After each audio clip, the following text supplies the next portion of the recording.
خاص طرح پہ چلتے رہیں گے پاکستان کے امریکہ سے تعلقات آنے والے کئی سالوں میں غالباً. وہ تعلقات بہت اچھے نہیں ہوں گے, بہت فرینڈلی نہیں ہوں گے.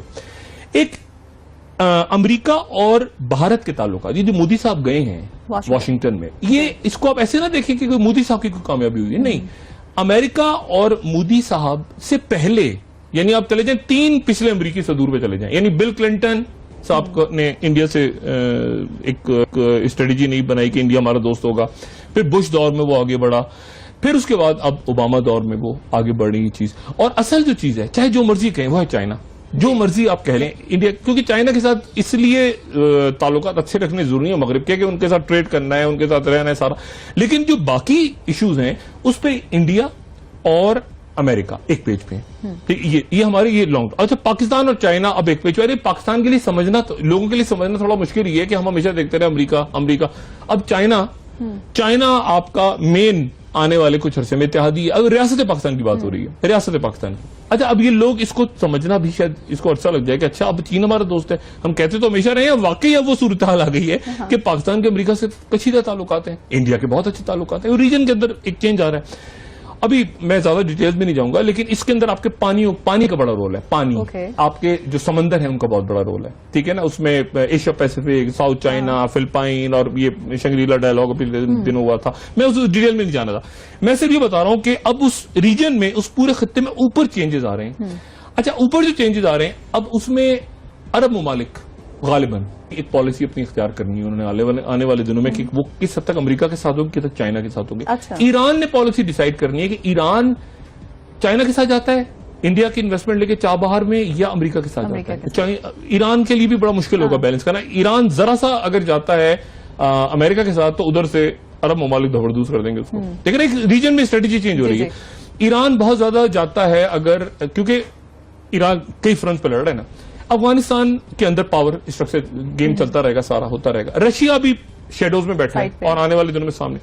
لیکن اصل جو بات ہے وہ یہ ہے کہ آپ کی جو پولیٹیکل ایلیٹ ہے اس کو ہمیشہ, جو پولیٹیکل ایلیٹ سے مراد جتنی جمہوریتیں, چاہے جمہوریتیں رہیں یا فوجی ڈکٹیٹرز ہیں پاکستان میں, آخر میں ان کا فیصلہ امریکہ سے ہی ہوتا رہے, ہمیشہ واشنگٹن سے ہی ہوتا رہے. پہلی بار ایسا ہو رہا ہے کہ مڈل ایسٹ کے اندر جو توڑ پھوڑ ہو رہی ہے حکومتوں کی, ریاستوں کی, وہاں پر انفلوئنس تو ہے امریکہ کا, لیکن اتنا زیادہ شاید نہیں ہے کہ آنے والے دنوں میں امریکہ یہ کہے کہ سعودی عرب نے ایسے ہی کرنا ہے. ایسا شاید نہ ہو پائے.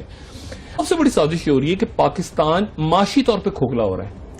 اچھا, میں مثال آپ کو ایسے دیتا ہوں. آج میں نے کسی جگہ پہ پڑھا تو بڑی زبردست بات تھی, اور پہلے بھی میں کہہ چکا پروگرام میں. اب مثال کے طور پہ آپ دوسری جنگ عظیم کو لے لیں. ہٹلر ہار گیا تھا, ایسے ہی ہوا نا. جو برے صغیر کے مسلمان تھے ان کی آپ کو پتا ہمدردی کس کے ساتھ تھی؟ ہٹلر کے ساتھ. ہٹلر ہمارا ہیرو تھا, کیونکہ وہ انگریزوں سے لڑ رہا تھا نا ہٹلر. اور اتنا پاپولر تھا اس وقت انڈیا میں, انڈیا اور پاکستان جب یہاں پہ ہٹلر اتنا پاپولر تھا کہ جو عورتیں تھیں گاؤں دیہاتوں میں, انہوں نے اپنے برتنوں کا نام رکھ لیا تھا جرمن سلور. آپ نے سنا نا جرمن سلور کا برتن؟ نہیں, جرمن سلور کیا تھا, ہم جرمنی کے ساتھ تھے. اچھا, ہٹلر ہار گیا, لیکن اس کے نتیجے میں کیا ہوا؟ برطانیہ نہیں جیتا, برطانیہ بھی ٹوٹ گیا. دیکھیں نا کیا ہوا, برطانیہ مضبوط نہیں ہوا, ہٹلر بھی ہار گیا اور برطانیہ بھی ٹوٹ گیا. اور برطانیہ ٹوٹا اس لیے کہ برطانیہ, ایک تو آزادی ہم نے لی نا, ہندوستان نے بھی آزادی لی, پاکستان نے بھی لی, کئی ملکوں نے لی, مگر وہ آزادی لینے میں بنیادی فیکٹر یہ تھا کہ برطانیہ خود اتنا کمزور ہو گیا تھا, جنگ لڑ کر کے معاشی طور پر جان چھوڑو انڈیا, یہ وہ جاؤ تو بھاگو, اتنا سا رہ گیا برطانیہ. اس کے نتیجے میں جو معاشی طور پہ کمزور ہو گیا تھا اس سلطنت, اور فائدہ کس نے اٹھایا؟ فائدہ امریکہ نے اٹھا لیا. اور پاور کون سی بنی سیکنڈ ورلڈ وار کے بعد؟ امریکہ ایمرج ہو گیا دنیا میں. کہ پاکستان میں لوگ 1947 کے بعد سے, یہ پاکستان میں, انڈیا میں لوگ زیادہ تر پاکستان کے ویسٹ اورینٹڈ رہے نا, ہمیشہ دیکھتے نا مغرب کی طرف, مغرب برطانیہ, انگلینڈ, ادھر سیٹل ہو گئے, یورپ میں چلے گئے ادھر. اب وہ چیز چونکہ چینج ہو رہی ہے نا, ایک چیز لوگ اس کو شاید صحیح طرح سمجھ نہیں پا رہے کہ دنیا میں ایک چیز ایک بہت بڑی تبدیلی آ رہی ہے, جو آج نہیں اگلے کچھ 20, 30, 40 سال کی پلاننگ ہو رہی ہے, شفٹ ہو رہی ہے دنیا, کہ پاکستان چائنا کے ساتھ ہوگا زیادہ, امریکہ کے ساتھ تعلقات آپ کے ایسے چلتے رہیں گے اوپر نیچے.